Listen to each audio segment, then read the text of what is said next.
Hey, business building warrior, it's Jim. Welcome back to Silent Sales Machine Radio. I've been doing a series of discussions. This is the third one now, where I tackle leadership topics.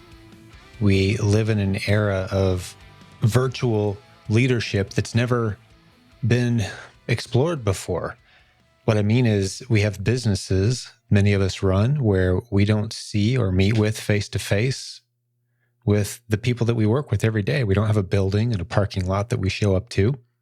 It's all done virtually. And some of these relationships that develop over weeks, months, and years are with people that we rarely actually even see face to face. And that creates some interesting dynamics. The very idea of an e-commerce business, the beautiful side of it is, and I've been discussing as I've brought this up on a couple other recent episodes, the beauty of it is you can have your business in your pocket. And there's a lot of advantages, and we enjoy those advantages. And many of us are in that reality where we can work from home, work when we want to, flexible travel, great businesses online. Well, what are the challenges of that model? Why do I call us business building warriors?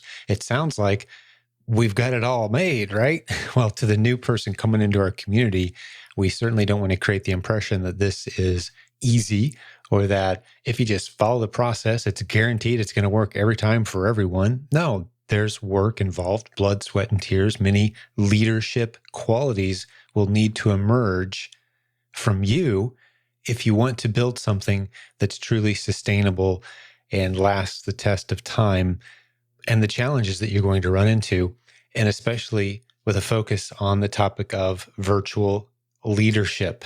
I've talked about the importance of team. We talked about a little bit in the past on this series of communication, some of the rules of communication. I don't know if you remember that episode. I talked about you never use email to send bad news or something that could cause emotion on the other end.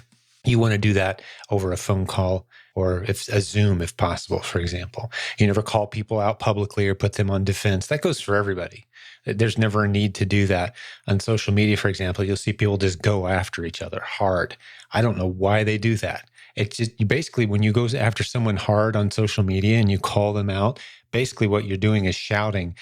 As loud as you think you're shouting at another person, what you're really shouting to everyone who reads that is, I'm immature and I don't deal with conflict in a rational way.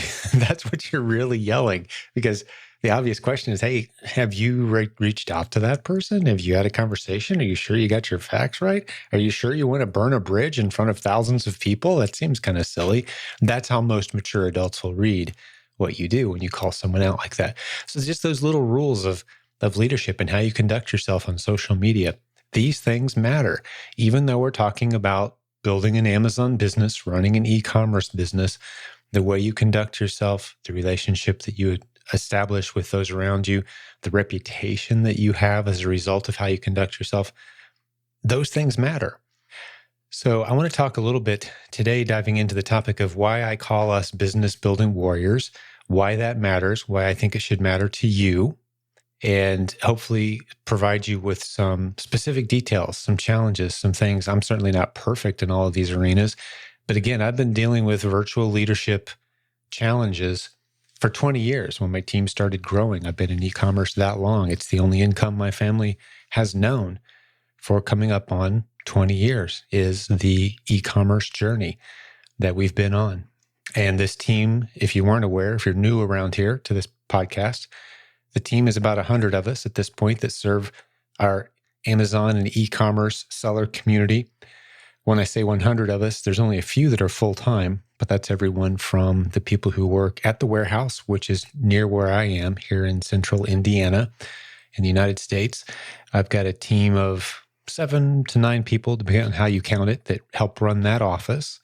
And we've got a prep center with several clients. We're one of hundreds of prep centers that's listed in the prepcenternetwork.com list. So we run our own Amazon business through there, and we run the prep center for several other clients as well in the area and outside. And then we've got the educational arena, that business model. You know, this podcast is part of that, the Facebook group with about 70,000 members. We've got the most established Amazon seller training course in the industry, used at University of Missouri, for example, used in high school classrooms and used by a whole bunch of students, maybe even you. Are you a proven Amazon course student? That's you. You're in our educational community. We're serving you. So that's the education side of the business that has content creators, moderators in the Facebook group, customer support team, right? And of these 100 people, once you add it all up, like I said, only a few of them work full time, but they're all contributing in a significant way towards serving this bigger community. And my leadership is part of what's necessary to make the whole thing operate, whether I like it or not. If I neglect the parts of the business that need attention, things slow down over time and things fall apart. And when I make missteps or mistakes or misinterpret the signs that I'm seeing, then that can have very real impacts on this community and the team.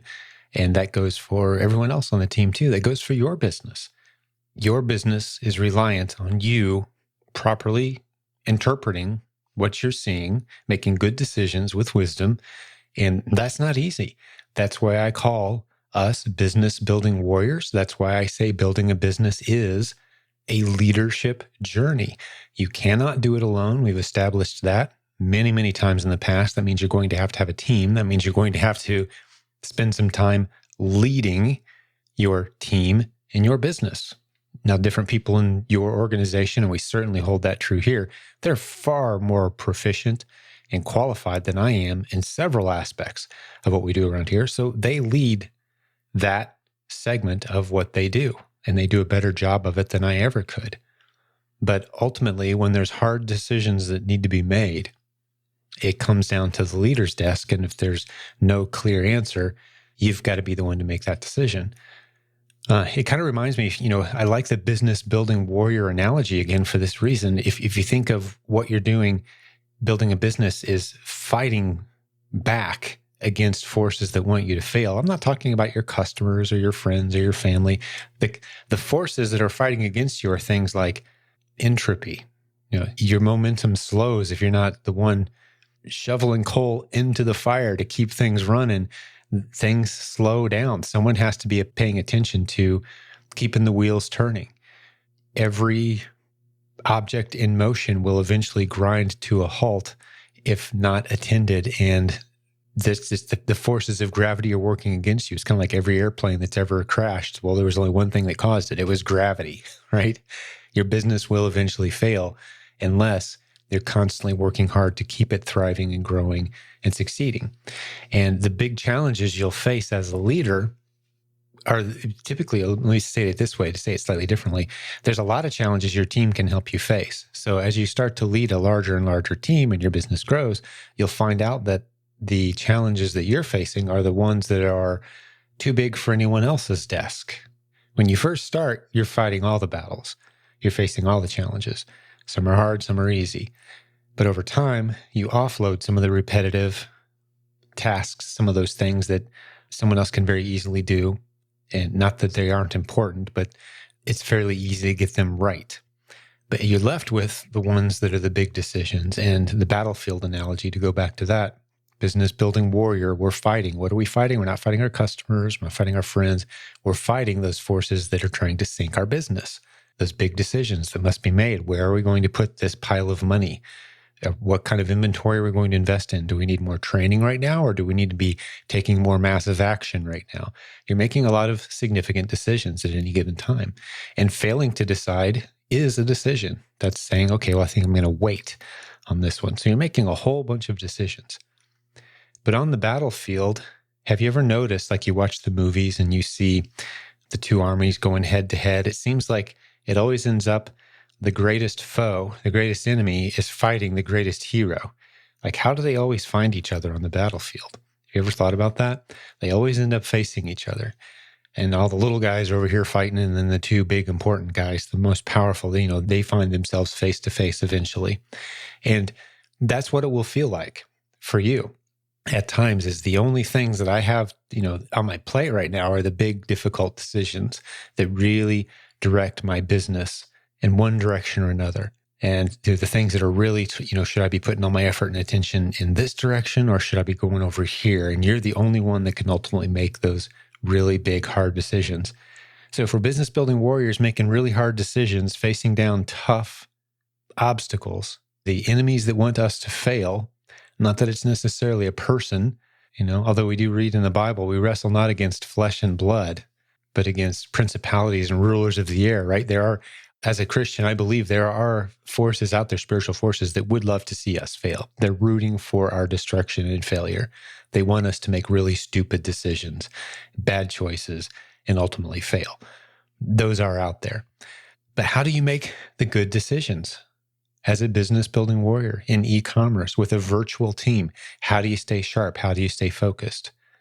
It comes back to some of the things, and this is my theory now. This is how I've done it for 20 years. And I think that earns me a seat at the table. The longest running coaching company in all of e-commerce, 18 years, 7,000 plus students served, great track record of creating successful students. Again, penetrating into the college markets and high schools. And, we're seeing people using our content and curriculum all over the world, multiple languages of coaches. Am I saying that to brag on, hey, look what we achieved? No, because it's only as good as our next month. It's only as stable as we continue to serve well. But it does earn me a seat at the table to be able to discuss, how do you lead with effectiveness when your team is virtual and spread out? How do you make great decisions? We don't have a boardroom we can all gather around and circle up and read each other's body language and, hey, what's the game plan this week, gang? We don't really do those kind of things. Maybe we should more. But I think what it comes down to, and the reason we've done that so well with this virtual community, is we understand the importance of relationships. That really is the key. A book that keeps popping up around here, I've heard a few people mention it in the past few days. I haven't read it yet. I know the premise. I agree with the premise of the book. I do plan to read it. And I can't remember the author off the top of my head, but you can easily find it. It's Who, Not How is the title of it. Who, Not How. Meaning you find people that can help you solve the challenges that you're facing. You talk to other people who've already been there and done that when you're making tough decisions. Just because you're working from home and your computer seems to be your partner in this business entity, it's not. Computer's just a tool. The people that you connect with in this community are the invaluable resource. That's why when we talk about our coaching program, quite often when I'm talking to someone who's considering jumping in as one of our coaching students, and they want to know, like, okay, who's my coach going to be? And what are they going to do? And what kind of information am I going to learn? And those are all great questions. But I want to make sure and emphasize to them that the network of people that you're about to be exposed to is capable of addressing with professional accuracy and confidence any scenario you're going to run into. It's not just about getting a coach and getting the sessions that you're going to have with that coach. Those are going to be awesome. But you've got to keep in mind the resource that you've got now. You've got firsthand access to, anytime you need it, people of competence and experience who've been there, done that, and faced any challenge you're going to face. And they can help you with that. So you can start to say, okay, who can help me make this decision? Instead of thinking, how can I study and learn and make myself strong enough to make a good decision? You start saying things like, who should I involve in this decision to make sure that I make a good decision? Do you see the difference there? And that becomes vital. Again, remember the premise of this leadership series. I'll remind you again, the reason I'm recording these. This is an important lesson. This could save or earn you a whole lot of money if I make my point well. So I'm a little nervous that I'm not making my point well. So let me revisit the premise again. You're running a business virtually. Your business is in your pocket. That's what e-commerce is. That's the beauty of it. That's the benefit of it. But it's also very isolating. So what risks come with that isolation? One of the risks that comes with that isolation is you begin thinking you're the one that has to solve the problems. I've got to go learn some new skills so I can tackle this new challenge so I don't make a bad decision. That's not the way you should think about it. It's who should I involve in my life to ensure that I'm equipped to make the right decisions and move forward at the right pace. It's always a who. It's not a how. It's a who. So hopefully that helps clarify for you the point that I'm trying to make about you're a business building warrior, but that doesn't mean you have to stand on the battlefield alone and face the biggest enemies. It's not just you versus that big foe, you versus that decision. Involve other people. That's the value of this community. And as a reminder, you can get into our Facebook group and probably find people who live near you. We've got a feature built into our Facebook group. Hey, who lives near me? Just today, I was at lunch with 8 or 9 other people from this area who'd driven in, having lunch together, hanging out in the central south side of Indianapolis, and just spending a little bit of time. We talked business, sure. We had a couple specific business questions that popped up. We talked about prep centers. We talked about a little sourcing. We had a brand new guy hanging out with us. It was great. It was a good time just getting to know the community a little bit better. And I benefit from that every bit as much as anyone else that's there. You need people in your community that you can rely on, people that understand what you're going through. And there's a great 2-word question that I want to keep reminding this community about. In the past, I've introduced really good questions that you should be asking when you encounter other business building warriors or when you're hanging out with other people that get it. And those 2 questions are awesome. And I'll remind you what they were again. If you've never heard them, they're from John Maxwell. But there's a question, another 2-word question that I like even better, that I think there's probably a whole book in this. So I'm not going to talk about it a lot, but I think someone could write this book, and maybe I will. I don't need any more books that I need to write, but I think this is the good one. So what are the questions that I've used for years? It's the 2 questions from John Maxwell. What are you working on, and how can I help? You may have heard those questions before at our events. That's what I encourage people to talk about when they get together with other business owners. Most people in your life, if you ask them those questions, they don't really make a whole lot of sense necessarily, although I think a lot more people should be working on something that they're passionate about and trying to serve others well. And a business certainly fits the bill on both counts. But to the people who are trying to build a business that you encounter in your life, you need to be getting together intentionally, asking questions like, hey, what are you working on? And how can I help? Frequently. But the question I like even better is, how's business? How's business? Simple 2-letter question. I've had some very meaningful conversation with mentors of mine in some of the most difficult times of my life. I love hearing somebody bring me back focused on that. Now, there's certainly many other challenges you could be facing in your life. How's your walk spiritually with the Lord? How's your relationship with your spouse? How's your relationship with your kids? These things are of extreme importance, obviously. And I hopefully you have people in your life that you can have those kind of conversations with. But I think as business building warriors, we neglect this simple 2-word question at our own expense. And it's, how's business? You should be asking people that question every week. And you should have people in your life that you've asked that they would ask you that question. How's business going? Just talk about your business. Fill me in. What's working? What isn't working? How can we work through this together? And again, this is extremely important because we tend to isolate ourselves in e-commerce. It attracts a certain personality type who's capable of spending significant amounts of time alone, quite often. And we tend to drift comfortably into being alone quite often. So this is me challenging you into having more conversations. And this isn't just random advice off the top of my head. Some of the greatest business advice you'll ever receive, I'm talking about, you know how big a fan I am of Hebrew business strategies, that people group. Go back and listen to episode 0, and I can fill you in more on this topic if you haven't. To go to this podcast, silentjimdotcom, go to episode 0. I fill you in on why I'm so enamored with Hebrew biblical traditional wisdom when it comes to business and money. Regardless of your worldview, you're crazy to ignore it because it just works. And it's been proven over and over and over again. The data is real. Trust the science on this one. Okay. If you go back and actually study the data on this, you're crazy to ignore these principles. One of them is using your voice, using your mouth is of vital importance for success in all areas of life. That's why you may have heard me say before, traditionally, someone who's studied Hebrew principles, biblical principles, and they understand them with depth, if they were given the choice between going blind or going deaf, they would choose going blind. Most of us would say, I'd rather be deaf than blind. That would be the wrong answer, because going deaf makes verbal communication extremely difficult. It makes communication with others very difficult. Going blind, you can still hear, you can still speak, you can still develop relationships. You can close your eyes and have the exact same relationships that you have with everyone in your life.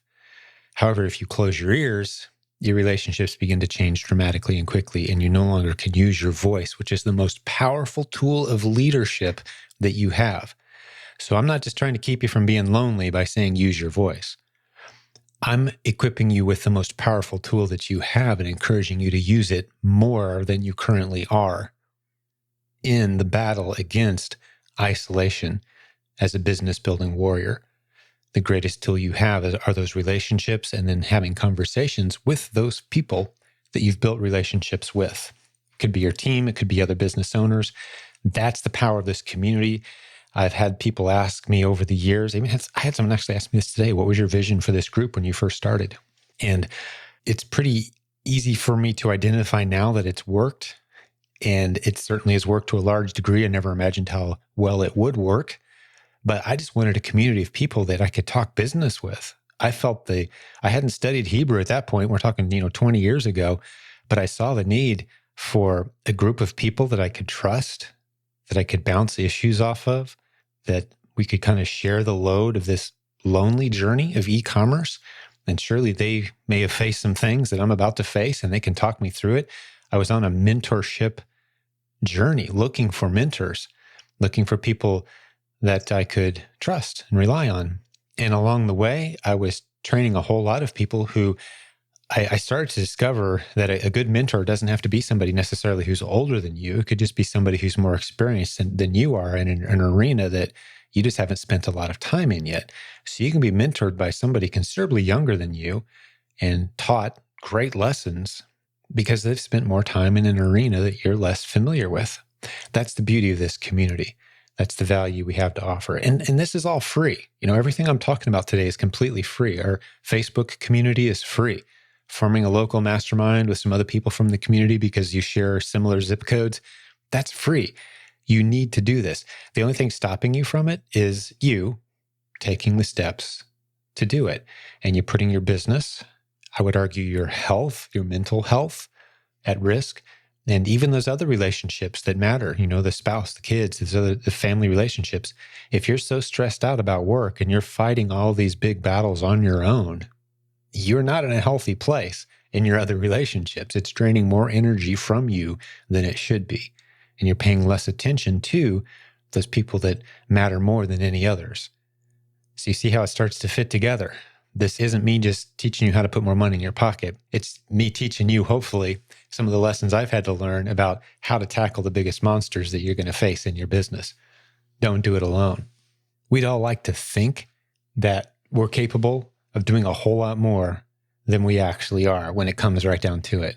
And even if you are truly capable and you can accomplish a lot, and you're one of these driven, focused, healthy, balanced people, you cannot control what life's going to throw at you next. You just can't. Trust me. I learned this lesson very well. A lightning hitting your house, a lightning strike hitting your house. This was 2017, destroying every possession you have in a matter of a couple hours, going from life is normal to, guess what? Every physical possession you have is now gone. That's a little wrinkle in the business plan, right? You learn very quickly who those people are that step up and help and support and come alongside, and how sturdy those processes and systems that you've built truly are. Now's the time to be doing that. When the sun is shining, that's when you do the work. It's kind of like the old adage, when you've got a good job, that's when you're looking for another job. That's when you're saying what else is out there, not when things are really bad and now you're desperate, right? It's kind of like the law of the sower, the seed and the sower, right? The law of sowing and harvesting, planting and reaping and sowing, you could say. What you do while the weather is nice determines how comfortable you're going to be when things get bad. Planning ahead, right? So now's the time to be thinking about these kind of things before things are crazy and difficult. Building your network. Let's talk about a couple of things, tying it into the business building warrior theme. I got a couple other notes here. if you've never heard this before, I think it's pretty cool that, when armies fight, morale is something that's focused on, is what's the morale? I think a good example right now in the current history, from the headlines, you look at the morale of the Ukrainian army, the morale is high fighting Russia. These are the evil invaders, and Russia's coming in and trying to take territory.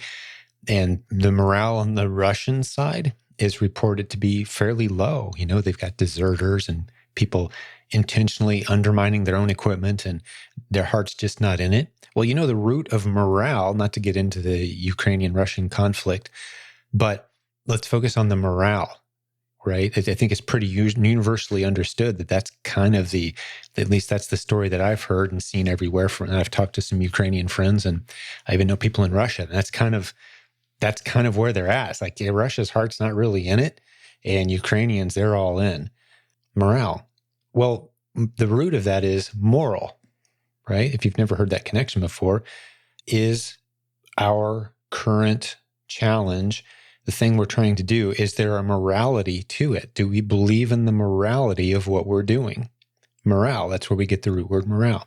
If the morale is low in the troops, it's probably because they don't believe in the morality of the conquest, what they're trying to accomplish. Is this a moral endeavor? Same thing with us in business.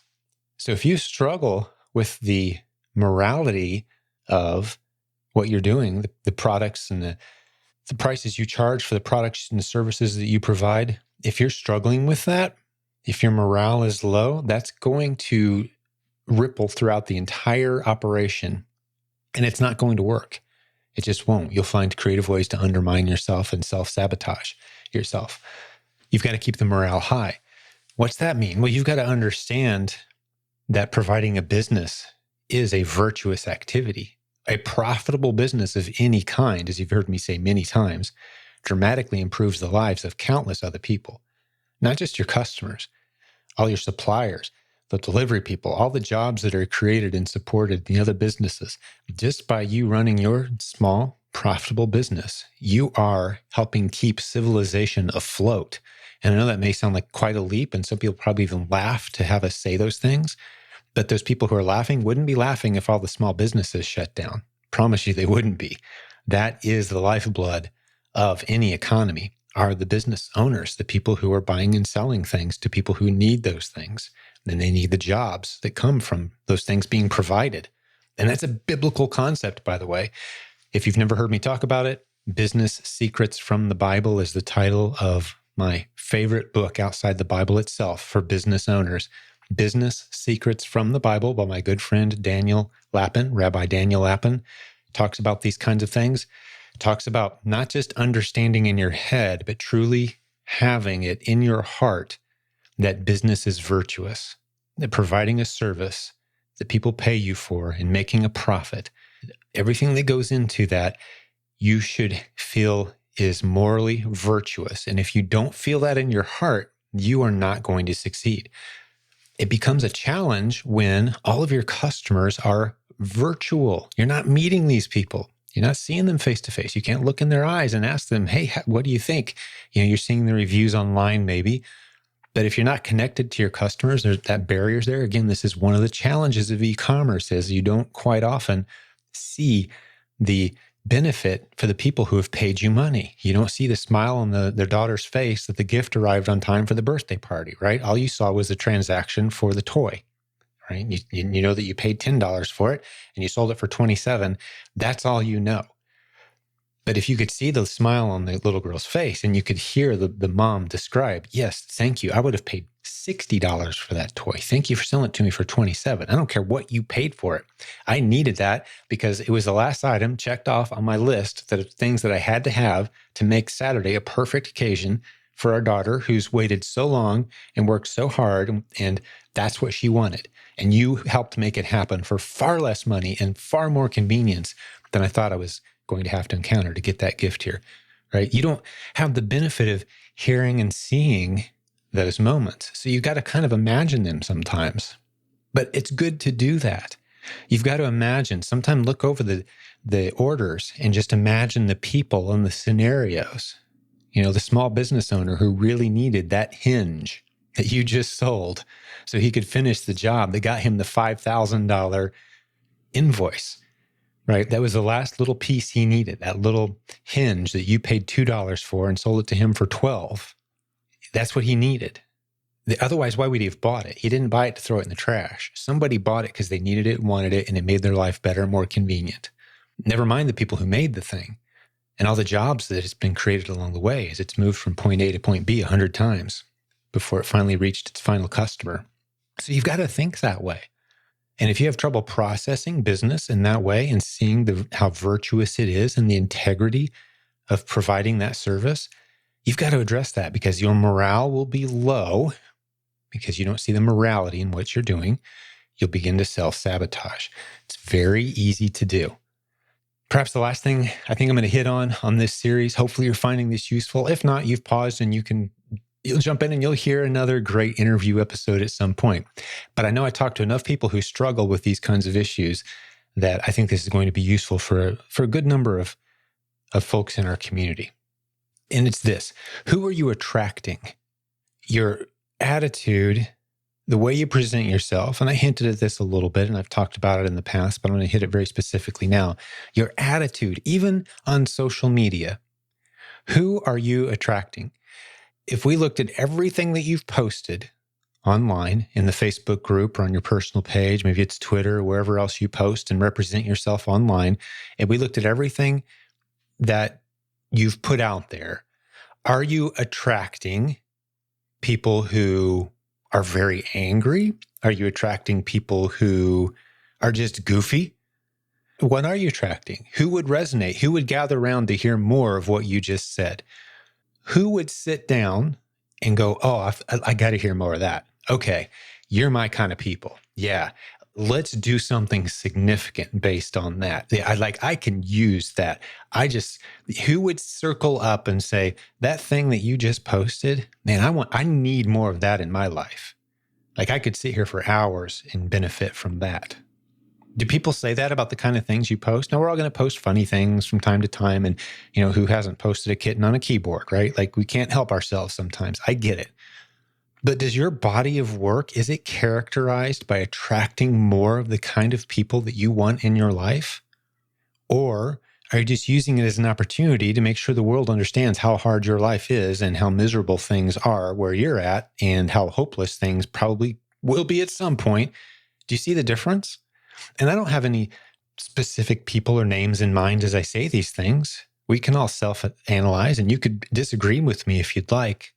But if we're given a microphone and you get to stand on stage in front of a large group of people, what do you think you should talk about? And maybe you think it's how hard and miserable and rough things are right now and how tragic this person is because they said this about them. And I just can't believe this guy over here. Without knowing all the facts, you just go off on people, right? You just shred them publicly. Really? How full is that room going to be the next time that everyone hears, oh, yep, he's stepping up to the microphone again. Rush to your seats. I can't wait to hear what he's going to say. And this has a little bit to do. You can actually attract a really nice audience. I've seen this happen. It's a fickle audience, but I call it the train wreck audience. And in that book that I've talked about, it's one of the sections I'm going to talk about the different kinds of audiences you can attract online. You can be and there's 3 of them that I've identified that are each of them are of some value, but I would argue one of them is of extremely more valuable than the other 2. So the 3 audiences that I've identified are, one is the train wreck audience, and that is either you're a train wreck and people find it interesting just watching you self-destruct, which obviously is painful for you, and it's temporary because in the end you're destroyed. Or you destroy other people. You talk down about other people. That's a train wreck audience. You hear a rumor and you run with it and you make it just a little bit worse to attract a few more eyeballs. Unfortunately, a lot of our news is just that. It's train wreck audiences. Like, hey, you better have something more disastrous and awful for me tomorrow, or you're going to lose my attention. There's no intimacy there. There's no long-term relationship or accountability. There's no, hey, here's where we're trying to go as a group. Here's the positive place we're trying to reach. Here's the mountain we're climbing together, guys. That's never a theme. It's always like, hey, did you hear what this person did? I can't believe what that person said. This politician, that that famous person, or my life is so miserable, come gather around and feel sorry for me. That kind of train wreck audience, right? That's audience number one. Then audience number two, which most of us aren't capable of doing, and we put people on a pedestal who are capable of it. The entertainers, the comedians, the musicians, the people who self-taught guitar and now they're shredding it on YouTube and everyone just gathers around. And the sad thing about that audience is, you got let's say a 1 in 10,000 chance. I mean, you could be slightly less qualified, just slightly less qualified than somebody who's amazing, hilarious, awesome, or they had better timing or they're better connected. And your audience is virtually zero, where theirs just takes off and explodes. And it's there's almost a random element to it. And it's kind of meaningless in the end too, I would argue, because the audience is only interested as long as you're still funny, as long as you're still interesting and entertaining. You've got to constantly come up with new content, right? It's the entertain me audience. They don't really love you. They love the entertainment value of what you provide. You're funny, you're entertaining. And we even see that in the business arena. We see a lot of gurus and experts who are kind of gurus and experts because they're cutting edge. Oh, they're so authentic. Oh, they make me feel good. At least they make me feel fired up. Well, the next time you hear them speak, if they don't make you feel fired up, you're going to lose interest, right? If they kind of go on a slow streak, that's why I don't rely on that at all around here. If this was just me talking to a microphone every episode, I'm fully aware that this podcast would not be what it is. The fact that most of our episodes have become interviews with successful students, that's what makes it so interesting and successful. Episodes like this one today are just me hopefully providing some useful value to those who are on a similar journey, trying to grow and build a business with a team and make good decisions, facing the challenges of e-commerce. So those are the first two kinds of audiences that you can gather. The third audience, you might call it a purpose-driven audience. A cause, it's something that we all believe in, something that we're all in it together. And typically there's not like one core personality needed at the center of that. You don't really need it. It's the cause that is the uniting glue that holds us all together. Very powerful type of community. Now we're talking about something that transcends any of the leaders of the group. The relationships are kind of forming organically around something that we all kind of have as a common core belief. That's the kind of group you want to be a part of.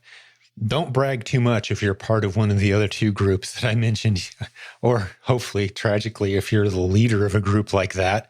No, there's some entertainers worth following, of course, but they're going to be a little older, a little slower, and a little less attractive than they are right now in just a few years. Are you still going to care? Probably not.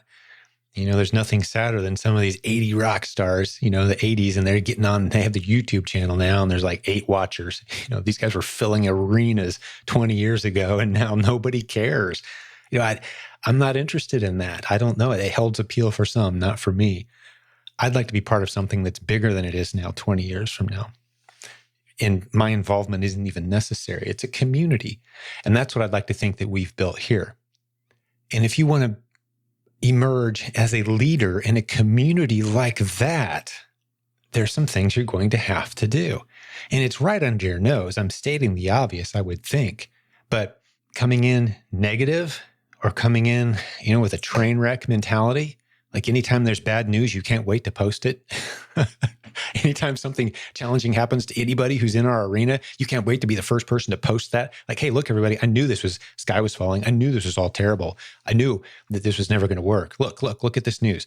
And then slowly people come in and like, actually, that's a news story from a year and a half ago. And it's happened 18 times over the past 18 years. And it's no big deal. It's all right, dude. It's all good, man. It's all good. Yeah, life is good. Everything's still rocking forward. Yep. Amazon's still here. Yep. It's all good. You can, if you want to make money, you can. Here's all the people who are still doing it. The people who think it can't be done, please kindly step aside so that those of us who are doing it can continue to operate with full faith and confidence. Thank you. It's one of those moments, right? And you kind of see those people. Well, those people don't emerge into leadership roles. They just don't. The negative attitude, the bad news Nelly, always got something negative to say. The sky is always falling. Everything's terrible. I would challenge, if you struggle with that, I would challenge you really need to be a part of a group of people that are encouraging you and that you can encourage. And We'll always pivot if necessary. That's the beauty of a group of our size. Let's say it becomes necessary to pivot on a major aspect of what we do and teach around here. We've pivoted many times as a community in the past. Because again, that core understanding that's in the center, holding all of this together, is we want to use the internet creatively to launch and grow multiple streams of income so that we can be home with our families more, live a flexible lifestyle, build businesses that are doing virtuous things, helping us to achieve those goals that we have. Volunteer if that's what we want to do, travel if that's what we want to do, start nonprofit organizations that do amazing things if that's what we want to do. But at the core is using this powerful tool of commerce, the internet, in creative ways to launch and grow multiple income streams. We have that in common. So as long as we have that in common, we can do some awesome things. But if you are the one bringing the bad news and the negativity every time, you're not going to rise in leadership. You're not going to be the person that's looked up to. You're not going to be the person that people want to hang out with and learn from and teach new things. That's why these lessons matter. Hopefully that makes sense. I wish you were here so I could kind of interact with you a little bit and ask you, is this making sense? Is this useful? I'd love to hear some feedback at this point. But unfortunately, this is a one-way broadcast of a podcast, so I can't do that right now. But I'd like to think that you found this challenging. So now that you're part of a great group, now that you're a part of a group that has a common core and a common mission, heading in a similar direction, now that I've kind of challenged you on how you conduct yourself, maybe you can grow a team, I think it's probably time to start to wrap this episode up. I challenged myself, just so you know, as I was making this episode, thinking through this. If it feels like it was kind of conversational and loosely outlined, yeah, it was. I've got my notes here on a 3x5 card, the points that I wanted to make, a couple of examples that I wanted to use. But I know that when I talk to groups of people from this community who are doing the stuff that we teach around here, there's a lot of common themes that pop up. And one of them is how isolating this business can be, and the challenges of growing a team, and the challenges of automating and staying in touch with the team that's spread out all over the world and bringing all these pieces together. You're on a leadership journey, and that's the challenges you're feeling, and it's the stuff you're facing.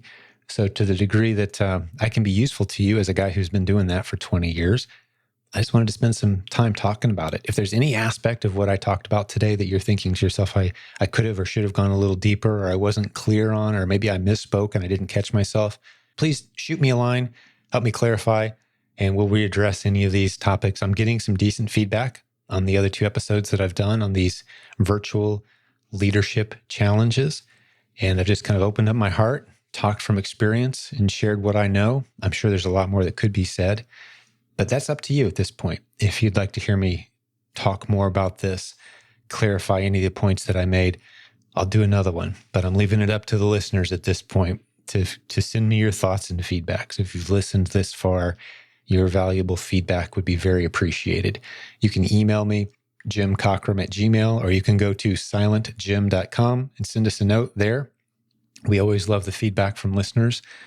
And if you could do me a little favor, if you're listening on iTunes especially, click the little bookmark or the subscribe button, whatever your iTunes page looks like on your app on your phone. If you click that little bookmark, it means you're going to get our updates automatically. It means you're subscribed to our show. Leave us a feedback too, a review. We always love those 5-star reviews popping through. We've got several of those. I can't believe with all the 800, coming up on 900 reviews, we're at 4.9 out of 5 stars. That's pretty awesome. Certainly appreciate that. We'll have more great episodes, interview episodes with you, with other guests very soon for you. So I'm going to wrap this one up. But God bless you, business building warrior. Thanks for listening to this show, loaning me some of your most valuable asset, your time. I truly appreciate it. I'm grateful every day to be in a role of serving this incredible community that you're a huge part of. And so let's wrap it up right there. I'll have another episode for you very, very soon. Hey, thanks for joining us for today's episode. Before I let you go, I've got a very special guest I want to spend a couple minutes with. It's Jeff Schick from jeffschick.com. He's our favorite Amazon legal expert, and he's going to be bringing us some tips from time to time. What have you got for us today, Jeff? All right. Well, Jim, I've got a bundle topic of interest. So one of the most common questions people ask me is about bundles. And I think that they're a great resource for sellers who want to get into their own branded listings, have that opportunity to differentiate themselves from the competition. And so, what we really want to just talk about is kind of, the idea of bundles done right and kind of what does that look like. And so, well, I know Jim and I will talk about a couple different things, but today's topic is going to be really focused on, which bundle, what would be an acceptable bundle when you think about it from an Amazon perspective. And of course, you're talking about picking brands that we'd all recognize and bundling them together. And we want to be able to do it in such a way that that brand not only is protected from other sellers maybe jumping on our listing, but Amazon doesn't have a problem with it at some point, or the brand owners themselves, if we're mixing, say, candy bars or cleaning supplies together, that the brand owners don't have a problem with it. So how can we play safe in that fun arena? So it's a great question. So I'm going to, pick on a brand today, and I'll full disclosure, I've never dealt with a case with this brand. So this is purely just hypothetical. They may file IP complaints. They may not. I don't know. I've never seen one from them. But today, let's pretend that the brand in question is Windex, because everyone knows what Windex is, I would assume. So, if we're going to make a bundle and we're selling Windex, let's say maybe it's Windex wipes and Windex in a bottle. That's a good bundle by itself, but how do we make it go from just a, branded bundle, because that would be a branded bundle of branded Windex, and how do we make it, Jeff's cleaning supply bundle? And so that's what I wanted to talk about today, is how do we do that safely? So what would you put in that bundle to do it safely? So I think really the key is coming up with a third element that makes it unique. First off, you get the added benefit, because if someone sees like, oh, I've got clean, Windex wipes, I've got Windex, spray, and then you come up with a unique item that complements those, that makes it different than everything else on the market. So like in my mind right now, I'm thinking, maybe it's a monogram microfiber towel that just, has a really cool logo on it, and that you've come up with, and that's your brand. That's your trademark logo. That's your microfiber towel. And now you're selling it with something people need when they're cleaning windows with the Windex. So you've got your window cleaning towel, you've got your window cleaner, and you've got, different types that people can choose from. And it needs to be an item that you might sell separately, that has some perceived or, some actual value to it. It can't just be a little 3x5 note card that says Jeff's cleaning kit. You Exactly. can't write on that with a pen, right? You don't suggest that. I don't suggest that. No, I suggest the branded, the towel that, something of value. And it doesn't have to be a towel. I mean, I'm trying to think, what else goes with like a pack of branded sponges, maybe, or, in a unique shape, maybe, right? Absolutely. It could even be a mat, like I know when I clean, the sliding glass door, that oftentimes Windex comes running down. And so if I had like a mat on the floor, that would be helpful. Right. But something that can be perceived as adding value to the bundle that you can customize and personalize, that can't be duplicated maybe by another seller. Now you've got an ASIN that belongs only to you, and you're unlikely to catch any heat from the brand owners or from Amazon. Correct. Because at the end of the day, what we want to do is stay on the right side of the bundles, keep Amazon happy, keep the brands happy. And when you've got these really great products that complement it, everyone walks away happy. Exactly. And what's the worst case? And I didn't set you up ahead of time for this, but we're kind of flying through this topic today. But what's the worst case scenario if I do set up a bundle the wrong way? Or maybe I've got some that are set up incorrectly. Should I be losing sleep at night over this? What have you seen play out? We've seen a variety of situations with bundles. So it really comes down to Amazon. It comes down to the brand. I wouldn't lose sleep over it. But what I might consider is, making changes. The beauty about Amazon is that you're able to, if it's your branded listing, you're able to pivot and you're able to make changes. And so the version that you ship in next week doesn't have to be the version you shipped in last week. So, let that sink in. If last week you shipped in a bundle and it didn't have the towel, maybe next week you decide that you're going to change it up, and now you're going to start selling the bundle with the towel. So, we live in an era where it's not like we have 1,000 stores we have to ship, new display cases to. We can make changes to product detail pages on the fly, and then pivot and really see what works and see what doesn't. Beautiful. Well, anything else you can teach us about bundles before we end this short segment today? Let's see. Well, Jim, fire away. Well, that's all. I mean, that clears up in my mind, because some of the things that we've seen, for example, are people put in like, a little card or, a little simply printed card or something that doesn't necessarily add value to the bundle. But you've taught us a good lesson today. It needs to be that item that you add in needs to be something that brings value to the bundle. Absolutely. Yeah. It brings value. Think about it from a consumer perspective. What would you, the consumer, buy? And really that helps avoid all sorts of issues, because at the end of the day, if you've got that bundle with a note card, and let's say you're selling a $5 bottle of Windex and a $5 bottle, pack of Windex wipes, and then you've got that note card. Well, by Amazon standards, you should be selling that bundle for $10.50. Not really clearing a whole lot of profit there. But if you're selling it with that microfiber towel, well, now suddenly you can say, well, that microfiber towel is worth $5 too. Right. Now we're selling it for $15. Much more profit margin to play with, more money to spend on PPC and everything else. Awesome tip. And we've got training in the Proven Amazon course on how to build bundles. So if you're ready to jump into that arena, beautiful. Yeah. Well, I appreciate spending some time with you today, man. Thanks for making an appearance here. We're going to do this frequently, hopefully once a week or so for the foreseeable future. So this is a great first segment, and we'll talk to you again real soon, Jeff. Thanks, buddy. Thank you very much. Appreciate it. Thank you for listening to Silent Sales Machine Radio. Visit silentjim.com for a link to our free newsletter, our free Facebook group, and all of our resources mentioned on today's show.